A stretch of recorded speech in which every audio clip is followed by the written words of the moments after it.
What's up, guys? Kevin Allen here, aka the Geek from DFS Army, and it's July and it is best ball season. Finally, it is here, and I've been working on my rankings pretty much throughout the off season, but it's time to get down to business. So today we're going to talk a little bit about some of my favorite spots, some spots where I'm differing significantly with the Underdog rankings, and Underdog is my favorite spot to play best ball. So we're going to talk a little bit about the big tournaments that Underdog is running because they're super different. One is very different from another. And we're going to talk about those. And then we're going to get into which position groups I think are very top heavy, which ones we can wait on, and all of that. And finally, I'm going to mention that Beat the Geek is back. So I'm going to drop a bunch of links to slow drafts that you can get into on Underdog leagues. So 12-man slow draft leagues, and you draft against me. $5 entry. We're going to do a bunch of these. We'll talk about them on future shows. So if you want to join one of those, links are in the description below as they fill. Hopefully I'll put a bunch in there so we could fill a bunch of these leagues and have some fun mano a mano. See if you can take out the big dog on Underdog. Right? But let's get started. And first thing I wanted to go over a little bit were just the contests that Underdog is running this year and how some of them are different. I really like the format. So you have your what they call the playoff sprint version, weeks 15 through 17, 100K to first, meaning this contest, your scores during the playoff weeks, you have to make it to the playoffs, and then your scores during the playoff weeks are going to be what accumulates. So this one does a weeks 15 through 17 cumulative score. So it's not just, hey, what did you score in week 17? It's week 15, 16, and 17 cumulative, which is better than some of the other ones. But like the Eliminator, which we'll go through them all. So the next type is cumulative scoring. This is my favorite, and this is how the leagues work on Underdog and DraftKings for when you're in them. So cumulative scoring just means, hey, we're going to add up the total for the season. It's best ball. We're going to add up the total for the entire season, and whoever has the most points wins. So this is much less tied into week 17 and much more tied into just how you picked your team. Again, a lot of the people who are doing content for best ball are really focused on matchups in week 16 and week 7 and setting up stacks for those weeks.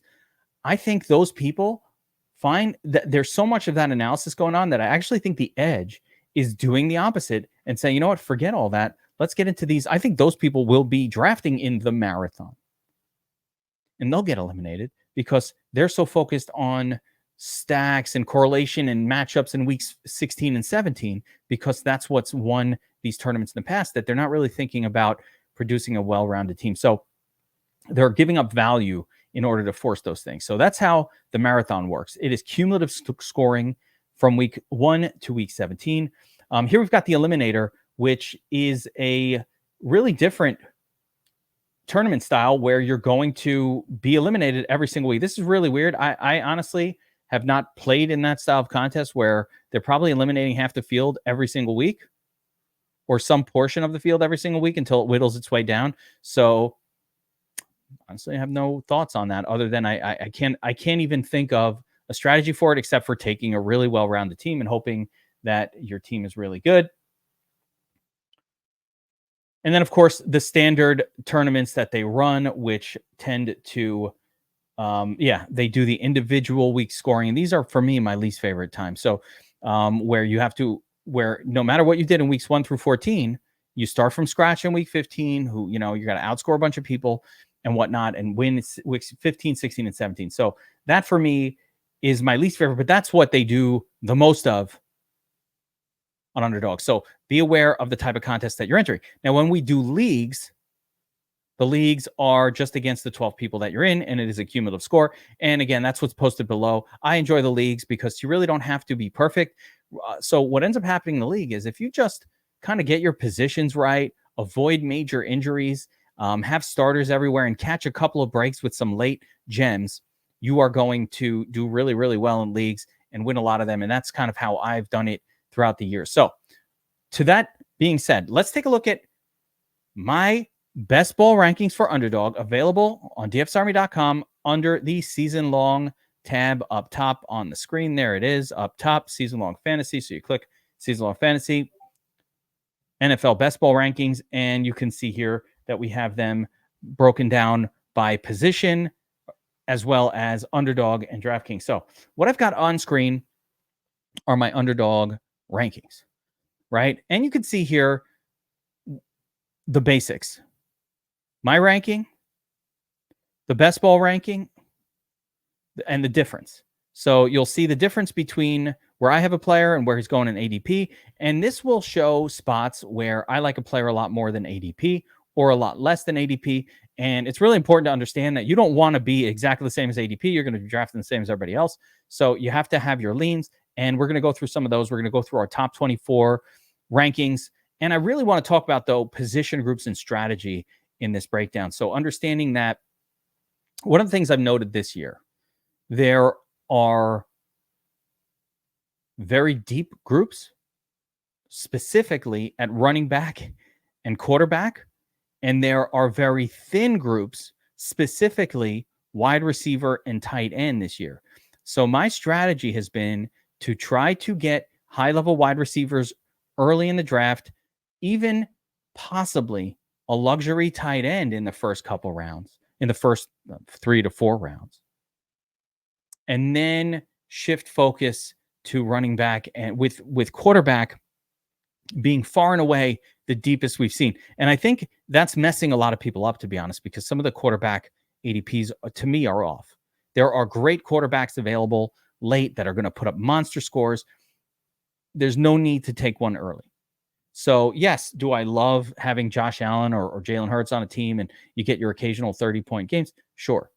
But the edge is not as great as it's been. And I believe there are some later round QBs that we can pick up that give us a much better shot. And I think when you do that, that gives a great shot of getting those 30-point games, but also combining 2 or 3 of them so that when the wide receiver position is fairly dead in the later rounds of our draft, we can focus on players who are going to be scoring for us, like secondary QBs. And we'll talk a little bit about those guys. But let's get into the top 24 players in 2024. Top 24 in 24. And as you can see here, Christian McCaffrey, far and away the number 1 player in fantasy this year and beyond. I don't really argue with this at all, especially on a site like Underdog that's half-point PPR. So touchdowns are king. Christian McCaffrey is going to get a lot of those. San Francisco offense has been spectacular just in recent years. There's a lot of weapons to feed, though, but McCaffrey's still going strong. He's got some age concerns. He's got some prior injury history concerns. We put a little bit of that behind us last year, but you never know. If you take a look at the overall top 5 this year, I'd probably go even top 6. I mean, it's tough. I love all the first-round picks, to be clear. But CeeDee Lamb, Tyreek Hill in particular, and sometimes Justin Jefferson, although he's got a new QB, who knows, and Jamar Chase, if Burrow and Chase can stay healthy for a while. These are all difference makers. These are all players that can put up 25 points per game, massively better than everybody else behind them. Tyreek Hill, we've seen over the last couple of years with Tua, has been an absolute unstoppable machine, and that shouldn't stop. CeeDee Lamb, going to be a target maniac this year. Dallas has no running back talent to speak of on that team, so they're going to have to focus through the air, passing to CeeDee Lamb. There's not a lot of competition for receptions there. I love CeeDee Lamb, and he takes the top spot at wide receiver. But between Lamb and Hill, you cannot go wrong with one of those top 3 picks, grabbing one of those guys this year. These are players that you can anchor your season-long team. You can anchor your best ball team, whatever it is. They put up monster scores. And when you go up against them, you're like, oh, shit, right? I got to deal with this guy now. So a significant edge for an early pick this season, in my opinion, but it continues on. Jamar Chase, again, great with Burrow. If Burrow's healthy, we'll see if they can kind of get it together. So much potential there. We haven't really seen the connection click for an entire year yet, but I'm really hoping that we will see that. Justin Jefferson, nothing's changed other than he's got a new QB, so we're going to have to see how that goes. That adds a little bit of mystery with Justin Jefferson. As you can see here, my rankings and the Underdog rankings are pretty much the same for the top 5. So I'm in agreement with the field for the most part. We're a slight differencing here. I have Breece Hall ahead of Amon-Ra and Bijan Robinson. Breece Hall is a stud, a running back on a team that is swinging to the upside in terms of their offense. The return of Aaron Rodgers, I think, will help him. Not a ton of competition for touches, but the Jets are a team built around defense and the run in a lot of ways. So I think Breece Hall is that guy. The reason he's ahead of Bijan Robinson is just because Bijan Robinson hasn't done it yet. He has all the potential in the world. I love this new coaching staff. I love the QB in Atlanta, probably going to score more frequently. All of that. We just haven't seen him do it yet. So give me the guy that's gotten it done, that's put up the 25, 30-point games. But I love Bijan as well. Amon-Ra gives you consistency, not a ton of touchdowns for Amon-Ra, but he brings us a consistent wide receiver that's going to get a ton of targets. He's much more of an exciting player in a full PPR format like DraftKings, for example. But he still put up big enough numbers, even in best ball formats, even in half-point PPR, the consistency of what he's done to deserve the spot there. But I will not fault you at all for taking like a Bijan ahead of Amon-Ra. All right, next up, we're back to the wide receiver position. So, again, I do want to mention something, and that is that even though I have Christian McCaffrey as my number one overall player, in general strategy, it is better, I think, this year to try to focus more on wide receiver early, because the wide receiver group really dries up as we move along. Although I do have some late round wide receiver gems. We'll deal with that, and we'll talk about those in another video where we kind of talk about later picks. And so look out for that. Best ball season's here. So we're going to be kicking out best ball videos, rankings, wide receiver, all that stuff over the next coming a few weeks. So we get everybody really, really ready to go. And I'm also going to show you a really cool way you can just upload these rankings directly to DraftKings or Underdog and kind of get these rankings in the system there. So you can auto draft using this if you like. But again, the wide receiver position does drop off dramatically this year. I don't know if it's not bad later. It's just very flat. There's a lot of wide receivers kind of the same. So I do like the idea of trying to get two elite wide receivers in the first two rounds if you can. So I love just drafting from, 2, 3, 4, one of these early spots, and just grabbing one of these guys and building around that and worrying about running back a little bit later, because there are tons and tons of talented running backs later in the draft, way, way later in the draft that you can get that will be starting and scoring touchdowns. And if in best ball format, get a bunch of those. It's almost as good as having one elite one. All right, continue on. I've got Garrett Wilson ranked number 10 overall. Garrett Wilson gets Aaron Rodgers back, hopefully. Unless he takes mushrooms and disappears or some crazy thing happens, we'll get Aaron Rodgers to Wilson. Wilson did really well last year with nothing at quarterback. And I'm talking zero. Zach Milfson, as your best guy. Tim Pool, who are the backup QBs that you've never heard of, guys who were cut the next day. It was a disaster, but Garrett Wilson was putting up decent scores. I can't wait to see what he does with a real QB at the helm. The Jets did bolster the wide receiver room a little bit. Mike Williams is there now. Malachi Corley, the rookie, is there as well. Great. But it's Garrett Wilson's team, and everybody's just living in it. So I have no problem with that. And I did move Wilson ahead of A.J. Brown. A.J. Brown, I think, brings a perception that's a little different from reality, especially after last year. A.J. Brown had way too many games where he did nothing. I'll show you what I mean here. Last year, these are the weeklies for A.J. Brown in 2023. You can see here, he started off really hot in the season. Not sure how visible this is, but a 15, a 9, a 7, a 22, 38. Oh, it's a great year. 20, 20, 29, 33. Monster, right? He was going crazy the first half of the season. 20-pointer. Here we got a 1. But note that in the second half of the year, here's a 9, a 14, a 10, a 16. A lot of mediocre type of games for Brown. I do think he'll bounce back this year, so I'm not super concerned about that. But it's just noteworthy that he was a little less good than people maybe think. So I moved Garrett Wilson ahead of him. I think Garrett Wilson can be, the Devontae Adams for Aaron Rodgers, but could be a little hopium there. I love Brown as well, though. All good. And I think Jalen Hurts was a little bit maybe banged up last year. Maybe we'll see a better version of that Eagles offense this year. Number 11 overall, Marvin Harrison Jr., the rookie. I love the situation. Arizona, no touch competition at all. It's going to be all Marvin Harrison Jr. Like the tight end is your only competitor for reception. So I think he's going to be peppered with targets. Think 9 to 12 targets per week. Harrison Jr., monster talent. So I'm taking my shots on Marvin Harrison Jr. You can see here I'm a little above ADP on him. Another player I am above ADP on a little bit is Drake the Snake London. Now with Kirk Cousins finally getting a real quarterback on the Falcons. So a different offense, new coaching staff, new everything. I'm excited for Drake London. This could be a hopium situation. He has never gotten it done. He's never been a stud. So again, there could be a little hopium here, but it's really interesting that I had him ranked 12 overall all offseason, and the ADP has just climbed its way up and effectively caught up with me. So we'll see what happens there. Now, both of those wide receivers, Harrison and London, are up there at the expense of Puka Nacua.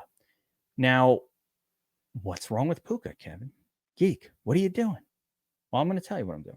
Basically, I think Puka is one of those players. I love him. I love his story. Came out of nowhere. If he's on your dynasty team, you're super excited. Oh, I traded for him last year. Got him for some almost nothing in some leagues. Awesome. In dynasty leagues, you guys know I love dynasty play. A lot of it. We've got the DFS Army Dynasty League going right now as well. I think I have Puka in the DFS Army Dynasty League. So that's awesome. But here's my concern. Most of Puka's great games last year came when Cooper Kupp was injured or limited or something was going on there. Cooper Kupp had a terrible year. Now, I know we all think maybe Cooper Kupp's injury prone, the hammy's no good anymore. He's done. But is he? What if Cooper Kupp comes back this year, went to the crazy hamstring doctor, got his stuff figured out, and then he comes back this season and looks like Cooper Kupp of old? Does that mean Puka Nacua is going to have terrible weeks or going to be bad this year? No, that's not what that means. But what it does mean is he's going to have real competition for targets. And Puka's superpower had been, 12, 14 targets in a game. That's where he was putting up his monster numbers. So as much as I love Puka and I love his career, he's got a good career ahead of him, all those things, don't at me. Okay? Don't at me. All I'm saying is there's a little more risk with Puka than I think a lot of people think. Therefore, I've just got him a little bit behind some of these other guys that I squeezed up a little bit ahead of him. Some people have him ahead of Garrett Wilson, Brown, and Marvin Harrison, and all those guys. So, okay.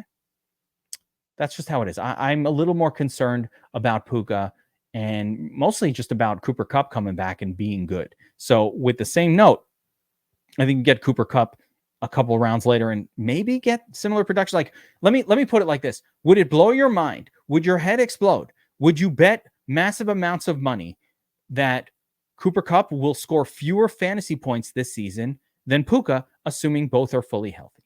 Like, I don't know. I kind of think it's closer to 50-50 than it is, first rounder, fifth rounder type numbers. So do with that what you will. I'm just saying, but I like Puka. All right, let's get into the second round of your best ball draft, right? Where Puka ranked 13th, so he's your first player in the second round. Now we've got Jonathan Taylor. Now you might be nervous about Taylor. Didn't do much last year. He's got a running quarterback, Richardson, who I love this year as well. I don't even mind stacking those two. As a matter of fact, I do like stacking them, especially in, the formats where spike scoring in week 15, 16, and 17 is not required, like the kind of leagues that we're going to be doing here. And remember, Beat the Geek. Join one of those leagues on Underdog. You can draft against me. They're slow drafts. Take your time. Each one of them is a $5 12-man league. So get in there against me. See if you can. Don't use my ranking. I mean, I guess you're going to use my rankings, but just know I'm using this. I'm probably auto drafting in some of them. So maybe you can beat me by looking at my rankings and doing something different. Who knows? But Jonathan Taylor, Zach Moss produced really nicely in this offense last year with Richardson at the helm. Jonathan Taylor is better than Zach Moss. He's faster. He's stronger. He's got more experience. He's everything. He's a 3-down back. So I just don't forget about Jonathan Taylor. I think he's going to be a solid play. Again, do I prefer grabbing wide receivers early? Yes. So keep that in mind. But Taylor does belong where he is here on this list. Now, one guy I have massively above the field and ranked sort of above everybody else is Mike Evans, and I'm calling him a flag plant this year. He's a guy I'm going to get a lot of exposure to. I just love the connection between him and Baker Mayfield last year. It seems like Baker only has eyes for Evans. Evans was dropping passes, and he still had a monster year in 2023. He signed for a couple years, big contract. So, yes, he's older, but it looks like we'll get another couple of years of Mike Evans looking good. He's a larger bodied wide receiver. That kind of player doesn't really expire in terms of age as quickly as maybe a shiftier, smaller wide receiver might. So give me all the Mike Evans in round 2, and I'm taking him really at the top of round 2, ahead of maybe some other spots where some other people might go a different way. But he's somebody I'm planting a flag on. I love what he did last year, and I think we're going to get a lot of touchdowns, and I think he's the perfect kind of wide receiver specifically for formats like Underdog that reward touchdowns more so than a PPR site. Okay, continuing on, Jahmyr Gibbs, strong running back. Gibbs has to still deal with Montgomery. So my warning on Gibbs is this. He's great, explosive, all of that. But he's still dealing with Montgomery there, taking all of the goal line touches. Think of this as a guy who's probably only going to get 15 touches per game. Achane is kind of like that too. We have a couple of running backs not super likely to get a ton of touches each week, and that's a concern. That's a major concern. All of round 2, like round 2 this is why this is an interesting year. Round 2, round 3, round 4, all kind of very, very flat. I think it's hard.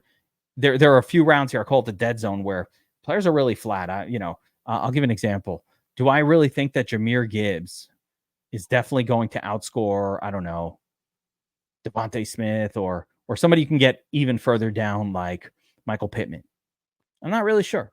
Or I can even point. Let's see if there's another running back like Isaiah Pacheco. I'm not certain. So we're in the kind of dead zone here, starting around right at the top or kind of the middle of round 2, where it's very flat. And a lot of these players, I'm not sure which one will outproduce another one. We ranked them. Jahmyr Gibbs is on that list, though. Jahmyr Gibbs, if Montgomery stays healthy the whole year, is probably not going to win you your league. It's not going to be that kind of player. So 15, 17 touches at best. And he'll have explosive weeks here and there, usually off of like big plays rather than volume-based scoring.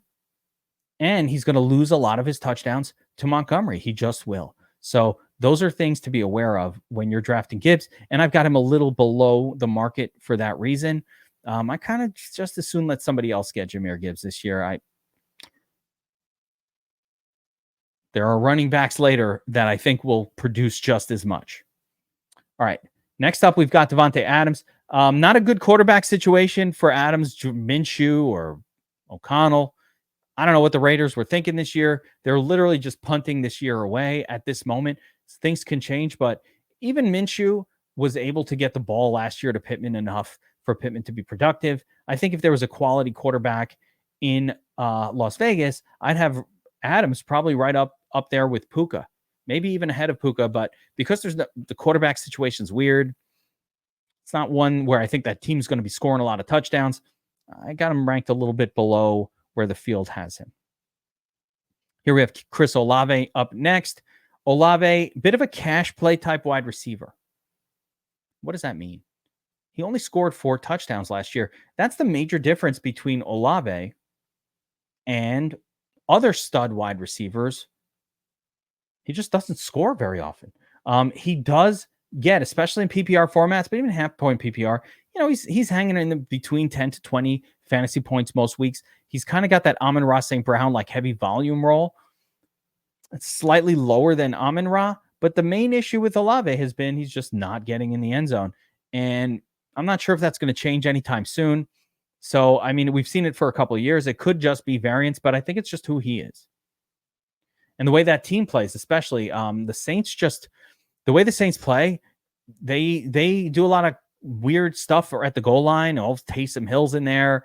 They're always doing trick plays to get into the end zone. So they just don't throw for as many touchdowns as you'd like to see. And I don't think that's changing anytime soon. So Olave, nice piece, but probably not somebody who's going to elevate himself into a top 10 player next year. And probably is not going to outplay his ADP, but he's also not going to ruin your draft.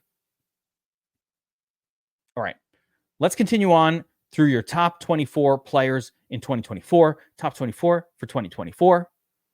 Next up, I've got Saquon Barkley. And Barkley is looking good. Should be fine in the Eagles' run-heavy offense.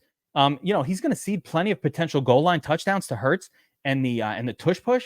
But overall, being in an upgraded offense that scores more frequently than the Giants can only help Saquon Barkley. How about finally having a quarterback that can threaten down the field so that he's not facing 9 and 10 men in the box like he did regularly with the Giants? I can't wait to see the beast unleashed. I really, really hope that it lives up to expectations. But I love me some Saquon. And again, I don't mind him here at this spot. There aren't that many super studly wide receivers available anymore. This is a great spot to stop and grab a running back. And that, would be Barkley. But again, I have no problem if you didn't take any running backs. We'll get into that in other videos, talk about some of the depth at running back and how you can get some pretty solid guys in rounds 5, 6, 8, 9, and beyond. Okay. After Saquon Barkley, I've got a big spike in my ranking versus the field for Derrick Henry. And this is one where I think the field is wrong, and I want to exploit it.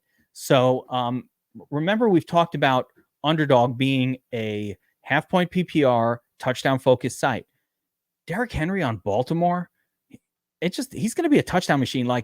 Remember Gus Edwards was pretty good with Baltimore, and he's very mediocre in terms of talent, but they gave him the goal line carries. He was still sharing touches with multiple other guys. He had some big weeks. Derrick Henry is a much, much better version of that. I don't think Derrick Henry is going to be sharing a ton of touches. I think Baltimore is going to be excited to unleash this beast. My biggest concern with Henry is his age, 30 years old. Will he be bad? Will he get hurt? The hurt is the biggest fear. But you know what? I have that fear with every running back. So should I really allow that? How much should we allow the fear of getting hurt? And I have it with every running back. Like Kyron Williams, talk about that when we do our running backs breakdown, but that's a concern for everybody. But I think if Derrick Henry stays healthy this year, I think Baltimore will find ways to get him the football. Baltimore, unlike the Eagles want to do the tush push. They love getting Hurts into the end zone. Baltimore almost reluctantly runs Lamar Jackson. Their preference is weirdly for Lamar to sort of stay in the pocket, be more of a pocket passer, use the legs when you need to. They'd like Lamar to be more like Mahomes, where the legs are only used when they're needed, the 16-yard, the 3rd and 16, the running for the first down, that kind of thing. And where he uses it more for shock purposes and to keep the defense honest. And that means that they'll probably be running that football around the goal line. They'll be handing it to Derrick Henry at goal line touches. I think Henry is in line for 10 to 15 touchdowns this year, and that's going to do really, really well for our best ball teams. And you can get him. You don't even have to take him here at pick 20. You could probably still get him at the beginning of round 3. So if, let's say, I pick first and I've got Christian McCaffrey and I kind of want to jump on Derrick Henry here with my 3rd round pick, he's probably still available at that point. After Derrick Henry, number 21 overall, Jalen Waddle. Waddle had a kind of up and down year last year. He's been hurt a little bit on occasion, but he's a consistent player, and this is what we have to do. We're getting this is the point in the draft where you're either kind of taking a WR2, and I'll just talk about all 4 of these guys. So 21 through 24, they're all really similar. You're either kind of getting a WR2 on a team like Waddle, where he's second fiddle on a high-scoring team to Tyreek Hill, and, I can adjust these as needed, but he's kind of he's a second fiddle on his team. Brandon Ayuk, he's sharing the stage with Deebo Samuel and now Ricky Pearsall, the rookie, and of course George Kittle. So he shares the sort of spotlight with a bunch of other players. Not good. Devontae Smith has his big games as well, but he's also sharing the spotlight on occasion. All of these guys, they're sharing spotlight. I might go all the way out to, we'll go even past 24 just a little bit to kind of those similar players, but you get the idea. Ayuk, second fiddle to Debo Samuel, but on a team that scores a ton and he has his big weeks and whatever. He's, again, not a game changer. None of these guys are. We're in the flat zone. There's not that big of a difference between Ayuk or DJ Moore or Cooper Kupp, Pittman, Diggs for that matter. All of these guys kind of fall similarly, and I don't really prefer one all that much over another. But as far as rankings, I've got it Waddle first, then Ayuk, then Devontae Smith, again, all kind of second fiddle wide receivers. And you might argue that Ayuk is the WR1, but I would disagree. I haven't seen that. I haven't seen where, he gets a couple more targets, but, Debo's in there, Ayuk's in there. They have a rookie. They have a tight end. There's so many mouths to feed. And Christian McCaffrey's catching passes. So to me, not really. The one guy who I think is the wild card here, and I have him a little above his ADP and I almost would want to move him up, is Malik Neighbors. Malik Neighbors, unlike these other wide receivers, will be the alpha in his offense this year. Giants have no one else to throw to. Now, do they have a great quarterback? No. Is he terrible? Not sure. Daniel Jones has his ups and downs. We've never really seen him play with a talented wide receiver, so it's hard to know how it's going to look. But I think Daniel Jones to Malik Neighbors, especially in the, it's one of my favorite stacks to create. Daniel Jones, when he's played, has spike games. Let me show you this.